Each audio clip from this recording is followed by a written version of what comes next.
so I'm not as concerned as well. So Climate Cymru is on a tour of Wales to demonstrate and showcase great projects and communities doing good things, and really here to send a message that the people of Wales are ready to act on this, and they are acting, and communities are doing great things, and we're calling on governments now to do the same.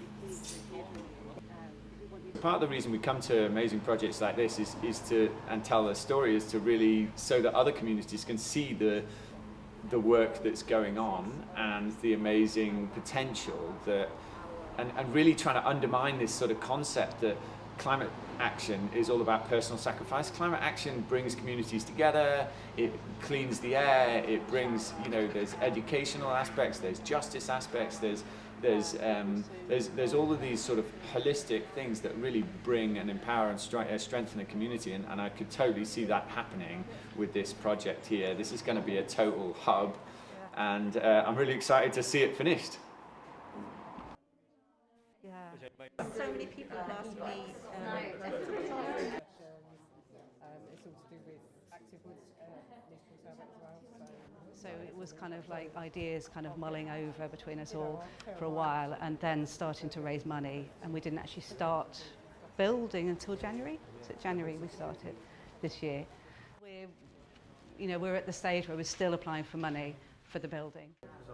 One of the things I've noticed as we've gone through all these projects around Wales is people really want to do the right thing.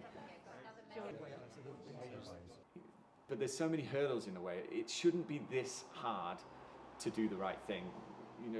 Somebody I met yesterday said they're not greasing the wheels. The governments are not making it as easy as it could be. It's not only government, but it should be easier than it is to do the right thing by the environment. We've had new windows.